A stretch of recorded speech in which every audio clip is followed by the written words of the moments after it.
दशक 11 समाज 6वा महंत लक्षण. जो महंत असेल त्याने शुद्ध लिहावे, नीटनेटके लिहावे. लिहून झाल्यावर त्यातील अशुद्ध शोधून ते शुद्ध करावे व अशा रीतीने तपापासून शुद्ध केल्यावर ते व्यवस्थित शुद्ध वाचावे. या सर्व बाबतीत चुका करू नयेत. विस्कळीत काना मात्र तपासून व्यवस्थित करावे. लेखनाची जी शैली एकदा स्वीकारली असेल ती सुदृढ धरावी. लिहिताना कथाप्रसंगाच्या अनुरोधाने मध्ये मध्ये सुंदर चित्रे काढून ती उत्तम प्रकारे रंगवावी. ज्याला जे जाणायचे ते नीट सांगता येत नाही, जे सांगायचं असेल ते व्यवस्थितपणे सांगता येत नाही, किंवा ज्याला काहीच नीट समजत नाहीत असा माणूस महंत होऊ शकत नाही. महंतास हरिकथा व अध्यात्म निरूपण करणे चांगल्या प्रकारे येणे आवश्यक आहे. तसेच नेमस्तपणे राजकारण करणेही त्याला यावयास हवे. त्याचे आचरणही उत्तम असायलाच हवे. कुणाला काय विचारावे, कुणाला काय सांगावे, ग्रंथातील मजकुराचा अचूक अर्थ करणे हे सर्व महंतास आले पाहिजे. सर्वांचे मन राखून त्यांचे समाधान करणे त्याला जमायला हवे. पुढे काय घडणार याची ज्याला अधिक कल्पना येते आणि जो सावधपणे त्याच्याविषयी तर्क करून त्यावेळी कसे वागावे याचा यथायोग्य निश्चय करू शकतो तोच महंत होण्यास लायक ठरतो. अशा प्रकारे जो सर्व गोष्टी जाणतो तोच बुद्धिमान महंत होय. याखेरीज जे इतर सर्व काही ते नाशिवंत जाणावे. ज्याला काव्य यांची योग्य समज आहे, जो प्रबंध काव्य करणे सुभाषित उच्चारणे यात प्रवीण असून ज्याच्या अंगी सभादेयपणा असतो व ज्याला योग्य वेळी योग्य गोष्टी सुचतात, जो एकांताविषयी तत्पर असतो, आधी खूप पाठांतर करून नंतर जो अर्थाचा शोध घेऊन ग्रंथातील सार ग्रहण करतो, जो एखादी विद्या अथवा कला आधी स्वतः शिकून मग लोकांना शिकवतो, तो श्रेष्ठ पदवी प्राप्त करू शकतो. असा महंत विवेकाच्या बळावर मायेत गुरफटलेल्या लोकांना सोडवतो. त्याचे अक्षर सुंदर असते, वाचणे सुंदर असते, बोलणे सुंदर असते, चालणे सुंदर असते. त्याची भक्ती, त्याचे ज्ञान आणि त्याचे वैराग्यही सुंदर असून त्यास अनुसरून त्याचे वागणे असते. त्याला नेहमी प्रयत्न करण्यास आवडते. जो कठीण प्रसंगी धैर्याने उभा ठरतो, धीरपणे आल्या प्रसंगाला उघडपणे तोंड देतो, कधीही दडून बसत नाही. संकट समयी कसे वागावे हे तो यथार्थपणे जाणतो, तो लोकसंग्रही करू शकतो आणि त्याच वेळी स्वतःच त्यापासून अलिप्त कसे राखावे हेही जाणतो. तसे बघितले तर तो सर्वाठही असतो, पण बारकाईने विचार केला असता तो कोठेच गुंतलेला नाही हे कळून येते. अंतरात्मा जसा प्रत्येकाच्या हृदयातच असतो, पण गुप्त असतो. खरे तर अंतरात्म्याशिवाय काहीच खरे नाही, पण त्यास पाहू जावे तर तो दिसत नाही, पण दिसत नसूनही तोच सर्व प्राणीमात्रांना चालवत असतो. तसाच महंत हाही नाना प्रकारे अनेक लोकांना शहाणे करून सोडतो. लौकिक विद्या, अध्यात्म विद्या, इतरही नाना विद्या यांचे विवरण तो करतो. जे आपले कल्याण इच्छितात ते स्वाभाविकच अशा महंताचा आश्रय घेतात. ज्ञानाची महती ही अशी थोर आहे. महंत नीती न्यायाने वागतो, स्वतः कधी अन्याय करत नाही अथवा दुसऱ्याकडूनही कळवित नाही. कठीण प्रसंगी काय उपाय योजावा हेही तो अचूक जाणतो. अशा लक्षणांचा जो पुरुष असतो तो अनेक जणांचा आधार ठरतो. रामदास म्हणतात की रघुनाथाच्या अंगी असणारा हा गुण महंताने घ्यावा. इति श्री दासबोधे गुरुशिष्य संवादे महंत लक्षण नाम समास 6वा समाप्तो. दशक 11 समास 7 चंचल नदी निरूपण. या समासात समर्थाने मायेचे नदीच्या रूपकाद्वारे वर्णन केले आहे. ते म्हणतात की विद्या अविद्यात्मक माया ही एक अत्यंत चंचल अशी महानदी आहे. तिथील ज्ञानमय सद्विद्या ही गुप्त गंगेप्रमाणे सर्व जगाला केवळ स्मरणाने पावन करणारी आहे. या वचनाची श्रोत्याने प्रचिती घेऊन पाहावी, म्हणजे हे वचन खोटे नव्हे हे त्यांना कळून येईल. ही चंचल महानदी केवळ निश्चय अशा परब्रह्माच्या ठिकाणी उगम पाहून मोठ्या वेगाने अधोमुख वाहत जाते. ती अखंड वाहतच असते आणि तरी तिला कोणीच पाहू शकत नाही. या महानदीत अनेक वळणे, वाकणे, भोवरे आहेत. उकळ्या, तरंग, झरे आहेत, दळदळ आहे, उसळणाऱ्या लाटा आहेत. खडकामुळे ती ठाई ठाई दुभंगली जाते. कित्येक ठिकाणी तिथे पात्र अगदी कोरडे पडलेले असते, तर काही ठिकाणी तिचा प्रवाह धबधब्याच्या रूपाने खळखळाट करीत कोसळत असतो. काही ठिकाणी पात्र अगदी अरुंद असते, काही ठिकाणी खूप रुंदही असते, काही ठिकाणी प्रवाह खूप जोरात वाहत असतो. असे हे पाणी अत्यंत चंचल चपळ असते. कित्येक ठिकाणी त्यावर फेस येतो, तर कित्येक ठिकाणी फेसाचे फुगे बनून ते वाऱ्यामुळे हेलकावे खातात. नदीचे उदक सैरावैरात सर्वत्र धावत असते. त्यातील थेंब, तुषार, असंख्य अणुरेणू यांची मोजदाद गणती कोण करू शकेल? प्रवाहात सापडून असंख्य पदार्थ, केर, कचरा वगैरे वाहत येतात.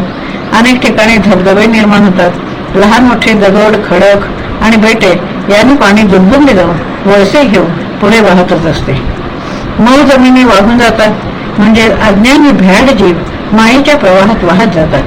तर कठीण जमिनी म्हणजे ज्ञानी शूर लोक जसेच्या तसेच राहतात. असे दृश्य सृष्टीमध्ये जागोजागी दिसत असते. काही लोक या माया नदीत वाहतच गेले. कोणी भोवऱ्यात अडकले, तर काही अधोमुख होऊन कडेकपारीत अडकले. एक आपटत आपटतच खलास झाले, तर कोणी चिरडून चिरडून गेले, तर कित्येकांच्या पोटात पाणी भरल्याने ते फुगून गेले. म्हणजे कित्येकांना अहंकार होऊन ते गर्वाने फुगून जातात. काही निधड्या शक्तीचे बलवान असे निवडक लोक मात्र पोहत पोहत लौकिक प्रवाहाच्या उलट जाऊन उगमास पोहोचले, म्हणजे परब्रह्माकडे पोहोचले, त्याच्याशी एकरूप झाले. असे उगमाकडे म्हणजे परब्रह्माकडे जे गेले ते त्या परब्रह्माच्या साक्षात्काराने पवित्र होऊन तीर्थरूप बनतात. याप्रमाणे लौकिक प्रवाहाच्या उलट दिशेस जे जातात त्यांना तेथे ब्रह्मादी देवतांच्या भुवने, ब्रह्मांड देवतांची स्थाने यांचे दर्शन घडते. त्या उगमाच्या ठिकाणी जे जळ असते ते अत्यंत निर्मळ असते, पण चंचळही असते. त्यालाच आपण नारायण असेही म्हणतात. ही महामायारूपी नदी अंतराळात म्हणजे चिदाकाशात परब्रह्म स्वरूपात सर्व काळी प्रत्यक्ष वाहत असते.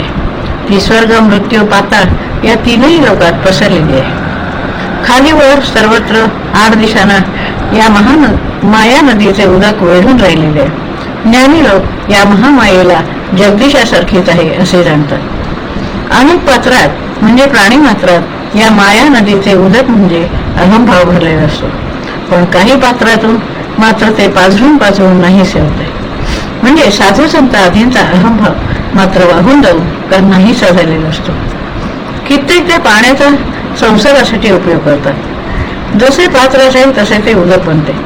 कडवटाबरोबर कडवट, गोलचटाबरोबर गोलचट, तर तिखटाबरोबर तिखट, तुरटाबरोबर तुरट, तर क्षाराबरोबर क्षार बनते. ज्या ज्या पदार्थात ते मिसळले जाते त्याच्याशी ते तद्रूप होते. सखोल भूमी असेल तर ते त्यात सखोलपणे भरून राहते. विषामध्ये ते विषच होते. अमृतात एक जीव होऊन अमृत बनते. सुगंधी पदार्थांच्या योगे सुगंधी, तर दुर्गंधी पदार्थांच्या योगे दुर्गंधी बनते. गुणात गुणी, अवगुणात अवगुणी, ज्याचा जसा गुण असेल त्याप्रमाणे ते होते. त्या उदकाचा म्हणजे मायेचा महिमा उदकाशिवाय म्हणजेच विद्यामायेच्या सहाय्याशिवाय कळत नाही. उदक इतके अपरंपार वाहत असते की नदी आहे की सरोवर आहे हेही कळत नाही होते. त्यात कित्येक माणसे जळवास करून म्हणजे संसारातच गुंतून राहतात. जे उगमापलीकडे जातात म्हणजे मायेपलीकडे जाऊन परब्रह्मापर्यंत पोहोचतात, त्यांनी मागे वळून पाहिले की त्यांना सर्व पाणीच आटून गेलेले दिसते. तेथे पाणीच नाही, काही नाही असा अनुभव त्यांना येतो. निर्मळा विरहित जे साक्षात्कारी योगेश्वर त्यांचा अनुभव असा असतो या संबंधी श्रोत्याने विचार करावा. रामदास म्हणतात की वारंवार तीच गोष्ट किती म्हणून सांगावी. इति श्री दासबोधे गुरुशिष्य संवादे चंचल नदी निरूपण नाम समास 7वा समाप्त. दशक 11 समास 8वा अंतरात्मा विवरण. आता सर्व विश्वाचा करता आणि सर्व देवांचा जो देव त्याला आधी वंदन करूया. श्रोते हो, कोणीतरी त्या देवाचे भजन करण्यास प्रवृत्त व्हा. त्याच्या सत्तेशिवाय कुठलेही कार्य घडत नाही.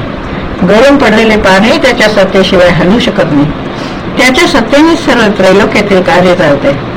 तो देव, दानव, मानव यांचा तसेच 4 खाणे 4 वाणे यांचा प्रवर्तक असून त्यालाच सर्वांचा अंतरात्मा असे म्हणतात. तो सर्व प्राण्यांच्या ठिकाणी वास करून सर्वांकडून भिन्न भिन्न क्रिया करतो. सर्व सृष्टीतील घडामोडी त्याच्या योगेच होत असल्याने किती म्हणून वर्णन करणार. असा जो सर्वांच्या अंतर्यामी गुप्तपणे राहणारा सर्वांचा चालक त्यालाच ईश्वर असे म्हणावे. त्याच्या योगेत थोर लोकांना सर्व प्रकारचे ऐश्वर प्राप्त होत असते.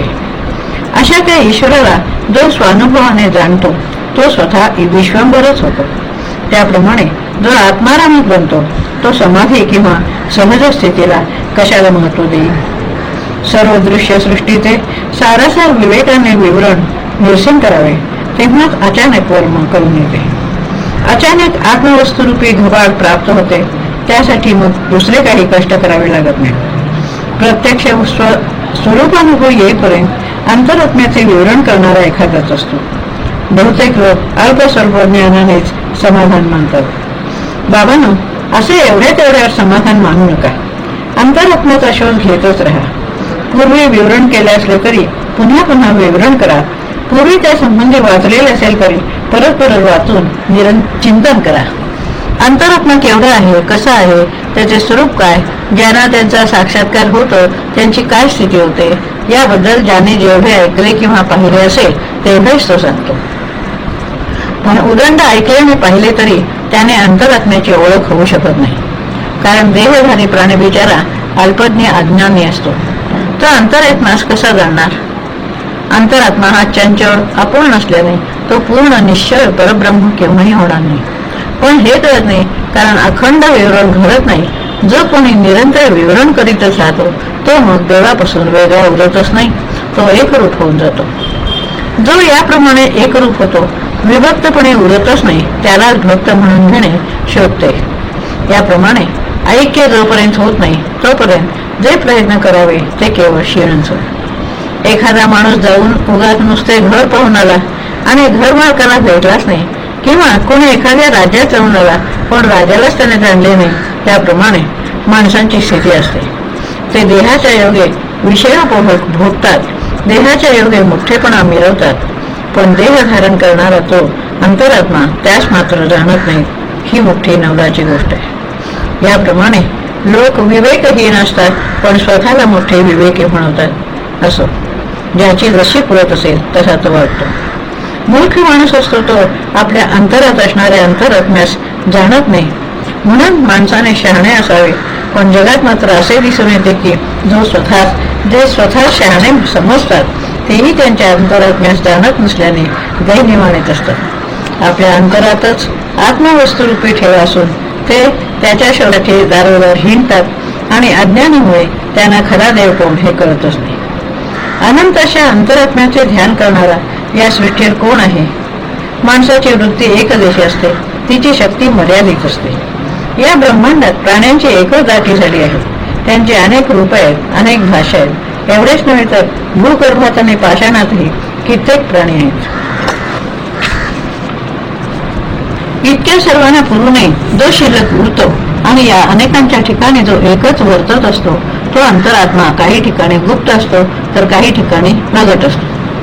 जोपर्यंत माणूस चंचलाच्या सत्तेत वावरत असतो तोपर्यंत तो निश्चल अशा परब्रह्माशी एकरूप होऊ शकत नाही. ते केवळ अनुभवाने जाणून घ्यावे. चंचल अंतरात्मा आणि निश्चय परब्रह्म एक म्हणता येणार नाही. तत्वांचे जेव्हा निरसन होते तेव्हा मी देह ही देहबुद्धी नष्ट होते आणि मग चहूकडे निर्मळ निश्चळ निरंजन असे परब्रह्मच ओतप्रोत कोंदटलेले आहे अशी अनुभूती येते. पण हे सर्व होण्यासाठी माणसाने मी कोण, मी कसा आहे, कुठून आलो याचा विवेकाने शोध घेण्याचा प्रयत्न करायला हवा. जो प्राणी स्वतः अर्धवट असतो त्याला हे कळत नाही. म्हणून भल्या माणसाने सारासार विवेकाचा मार्ग करून या दुस्तर संसारातून तरुण जावे आणि हरिभक्ती करून आपल्या संपूर्ण वंशाचाच उद्धार करावा. इति श्री दासबोधे गुरुशिष्य संवादे अंतरात्मा विवरण नाम समास 8 समाप्त. दशक 11 समास 9 उपदेश. प्रत्येक माणसाला सर्वप्रथम कर्म हे करावेच लागते. म्हणून कर्म जे करायचे ते व्यवस्थितपणे केले पाहिजे. त्यात काही न्यूनता राहिली तरी दोष लागतो. म्हणून एखादे कर्म आरंभले असता ते काही प्रमाणात यथासंग घडले पण काही ठिकाणी त्यात चूक झाली तर तेथे हरिस्मरण करावे. पण ज्याचे स्मरण करायचे तो हरी आहे तरी कसा याचाही विचार करणे आवश्यक आहे. संध्या करण्यापूर्वी त्या जगदीशाची 24 नामे घेऊन त्याचे स्मरण करावे. ज्याची ती 24 नामे आहेत. एवढेच नव्हे तर सहस्र नामेच काय, पण अनंत नामे आहेत. तो वास्तविक नामरूपा तीच आहे, हे आपण विवेकाने आपल्या अंतर्यामी ओळखावे. ब्राह्मण स्नान संध्या करून येतो आणि नंतर देवतार्चनात बसतो. त्यावेळी देव म्हणून तो यथासांग प्रतिमेचे पूजन करतो. नाना देवांच्या नाना प्रतिमा असतात. लोक प्रेमाने त्या प्रतिमांची पूजाही करतात. पण ज्याच्या प्रतिमेची आपण पूजा करतो तो परमात्मा आहे तरी कसा, हे जाणून घेतले पाहिजे. या प्रकारे त्या परमात्म्याचे खरे स्वरूप जाणून मग त्याचे भजन पूजन केले पाहिजे. जसे मालक कोण आहे हे ओळखल्यानंतर त्यास आपण नमस्कार करतो, त्याप्रमाणे विचार करून परमात्मा परमेश्वर कसा आहे हे जाणून घेतले तरच या भ्रमरूपी भवसागराच्या पार जाता येते. प्रतिमांची पूजा केली तरी ते अंतरात्म्यास पावते. भगवंताचे अवतार किंवा अवतारी पुरुष या जगात येऊन कार्य करून करत निजधामात जातात. पण ते निज रूपाने असतातच आणि ते निज रूप म्हणजेच जगज्योती होत. शुद्ध सत्वगुण किंवा जाणती कळा असेही तिला म्हणतात. त्या जाणती कळेच्या म्हणजेच जगज्योतीच्या पोटीच कोट्याने कोटी देव असतात. या गोष्टीचा जाणत्या लोकांनी अनुभव घेऊन पाहावा. या देहरूपी पुरामध्ये जो ईश असतो त्याला त्याच्या संबंधानेच पुरुष असे म्हणतात. तो जगाच्या संदर्भात जगदीश म्हणून ओळखला जातो. जगातील सर्व प्राण्यांच्या शरीरात जाणीव रूपाने राहून जो त्या शरीरांना कार्य प्रवण करतो तोच अंतःकरण रूपी विष्णू होय. या प्रकारे त्यास जाणून घ्यावे. जो विष्णू या प्रकारे सर्व जगातील प्राण्यांच्या अंतर्यामी असतो तोच आपल्या अंतरात असतो आणि तोच करता भोगता असणारा अंतरात्मा होय, हे चतुर्पुरुषांनी जाणून घ्यावे. तोच इंद्रियांच्या द्वारे ऐकतो, पाहतो, फुंकतो, चाकतो, सर्व जाणून विचाराने पदार्थ ओळखतो. तसेच विचाराने आपला कोण परका कोण हेही जाणतो. सर्व जगाची जीवनकला म्हणजेच अंतरात्मा एकच असून देहरोगाच्या अडथळ्यामुळे देहाच्या संबंधाने आपण इतरांहून वेगळे आहोत असा अभिमान तो जातो. सागरात जशा एकामागोमाग एक लाटा येतच राहतात त्याप्रमाणे तो अंतरात्मा निरनिराळे देह धारण करतो. त्यांची वाढ होते, ते देह मरतात, इतरास मारतात. अशा प्रकारे त्या चंचल अंतरात्मा रूपी सागरातील लाटांच्या रूपाने त्रैलोक्याची उत्पत्ती स्थिती लय होतच राहतात. संपूर्ण त्रैलोक्याला तो अंतरात्मा चालवतो, म्हणूनच त्याला त्रैलोक्य नायक असेही म्हणतात. विवेकाने याचा अनुभव तरी घेऊन पाहणं. असा हा अंतरात्मा सर्व शक्ती संपन्न असला तरी तो तत्वामध्येच अंतर्भूत होतो. म्हणून पुढेही महावाक्याचा विचार निरंतर करीतच राहिले पाहिजे. आधी देहधारी जो अंतरात्मा त्याचा शोध घ्यावा, नंतर जगदांतरी त्याचा शोध घेता घेता अचानक परब्रह्माची प्राप्ती होते. सारासार विचाराने परब्रह्मासंबंधी विचार करू लागल्यावर तेथे चंचल राहणार नाही हे निर्धारपूर्वक जाणून घ्यावे. जे चंचल आहे त्याला उत्पत्ती स्थिती संहार हे विकार असतात. त्याहून निरंजन परमात्मा हा वेगळा असतो हे जाणणे त्याला विज्ञान म्हणतात. पिंडाचे 4 व ब्रह्मांडाचे 4 मिळून सर्व अष्टदेहांचा जेव्हा निराश होतो तेव्हा केवळ निरंजन विमल ब्रह्म तेवढे होते. विचाराने ऐक्य अनुभवावे. हा अनुभव घेणारा निराळा कोणी नाही असा निश्चय झाला तरी ही पण अतिसूक्ष्म अशी वृत्तीच होय.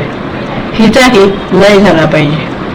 येथे वाच्यांश म्हणजे शब्दार्थ मावळतो, अनुभवून लक्षांशही मागे पडतो आणि लक्षांशाबरोबर त्या अतिसूक्ष्म वृत्तीचाही लय होतो, अर्थात परब्रह्माशी ऐक्य होते. इति श्री दासबोधे गुरुशिष्य संवादे उपदेश नाम समास 9 समाप्त. दशक 11 समास 10 निस्पृह वर्तणूक. मूर्ख माणूस संकुचित दृष्टीने जगाकडे पाहतो. चतुर माणसाचे सर्वत्र बारकाईने लक्ष असते. ज्याप्रमाणे अंतरात्मा अनेक रूपांनी अनेक विध सुखांचा उपभोग घेतो त्या अंतरात्म्यासारखाच महंत असल्याने त्याची दृष्टी ही विशाल असते. तो सर्व काही जाणतो आणि तो विख्यात योगीही असतो. सर्व जगात करता भोगता तत्वथा अंतरात्माच असतो आणि सर्व भूमंडळावर त्याचीच सत्ता असते. त्याला जाणणारा दुसरा कोणी असू शकत नाही. तो स्वतःच जाणतो. म्हणून त्याने अशा अंतरात्म्याप्रमाणे असावे. त्याने सर्व शोधून सार ग्रहण करावे आणि कुणी त्याचा शोध घेऊ लागल्यास त्यास सहजासहजी सापडू नये. त्याची उदंड कीर्ती झाल्याने कीर्ती रूपाने सर्व त्याला जाणतात, पण एकही वेश शाश्वत नसल्याने ते त्यास ओळखू शकत नाहीत. त्याची सर्वत्र जी कीर्ती झालेली असते ती कधी कमी होत नाही, पण बहुतेक लोकांना तो प्रत्यक्ष कसा आहे हे कळत नाही. तो कसा काय आहे याचा पत्ताच कुणाला लागत नाही. उत्तम वेश हे खरे भूषण नसून दूषणच ठरते, कारण उत्तम कीर्ती हेच खरे भूषण होय. महंत हा मननाशिवाय एक क्षणही जाऊ देत नाही. जुन्या ओळखीच्या लोकांना सोडून तो नित्य नूतन लोकात मिसळतो. त्याच्या मनात काय आहे याचा अंदाज घेण्याचा लोक प्रयत्न करतात, पण त्याला कुठलीही इच्छा व वासना असल्याचे त्यांना आढळून येत नाही. तो कोणाकडेही पुरते पाहत नाही, कोणाशी पुरते बोलत नाही, दीर्घकाळ एका ठिकाणी राहतही नाही, तेथून उठून निघून जातो. आपण कुठे जाणार हे ते कोणाला सांगत नाही. समजा कदाचित सांगितले तर तेथे तो मुळी जातच नाही. आपण कुठे आहोत याचा कोणाला सांगपत्ताच लागू देत नाही. लोकांनी काही अनुमान केले तर ते चुकीचे ठरवतो. लोकांनी काही कल्पना केली असेल तर ते उलट करतो. लोकांनी जे तर्क केले असतील ते तो निष्फळ करतो.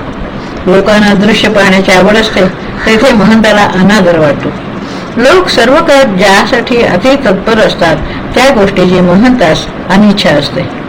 याप्रमाणे महंताविषयी कल्पना करू जावे तर तेही जमत नाही. नाना तर्क करू जावे तर तर्क करणेही अशक्य होते. त्याच्याविषयी काही भावनाही करता येत नाही. असा तो विलक्षण योगेश्वर असतो. याप्रमाणे महंताच्या अंतरंगात काय चालले आहे हेही लोकांना कळून येत नाही आणि शरीराने गाठ पडणेही कठीण जाते. मात्र महंत कथा कीर्तनात क्षणभर खंड पडू देत नाही. लोक त्याच्या संबंधी जे जे संकल्प विकल्प करतात ते सर्व निष्फळ होतात. त्यामुळे लोकांना स्वतःला स्वतःची लाज वाटू लागते. अशा प्रकारची प्रतिक्रिया ज्याच्याबद्दल दिसून येते तो योगेश्वर आहे असे जाणवते. महंताच्या कार्याविषयी चारित्र्याविषयी अनेक लोक शोध घेतात.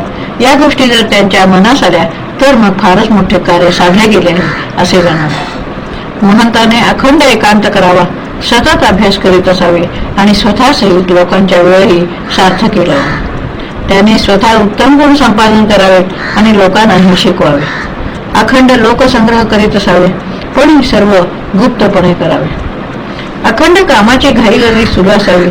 अनेक लोकांना त्याने भगवंताची उपासना करण्यास प्रेरणा द्यावी, म्हणजे मग त्याची ती तळमळ पाहून लोक त्याच्या आज्ञेची इच्छा करू लागतात, स्वतःच त्याचे सेवक म्हणू लागतात. आधी कष्ट करावेत आणि मग फळाची अपेक्षा ठेवावी. कष्टच केले नाही तर कार्यसिद्धी होत नाही.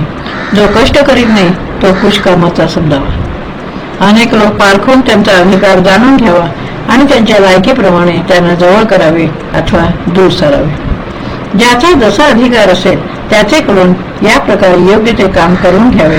लायकी नसताना कार्य सांगितले असता ते व्यर्थ जाते. म्हणून अनेक प्रकारे लोकांच्या अंतरंगाचा शोध घ्यावा. ज्याचा त्याचा अधिकार पाहून त्यास अनुसरून त्यास कार्य सांगावे. त्याचे काम करण्याची कुवत पाहून त्याच्यावर विश्वास ठेवावा आणि काही झाले तरी आपले महत्व कायम राखावे. हे बोलणे अनुभवाचे आहे. आधी स्वतः करून मी लोकांना सांगितले आहे. माझे म्हणणे ज्यास पटत असेल त्याने यापासून बोध घेतला पाहिजे. म्हणून त्याने दुसरी नवीन महंत करावे आणि त्यांना युक्तिबुद्धीने शहाणे करावे. त्यांना ज्ञान संपन्न करून देशाच्या निरनिळ्या भागात पाठवावे. इति श्री दासबोधे गुरुशिष्य संवादे निस्पृह वर्तनुक नाम समाज 10वा समाप्त.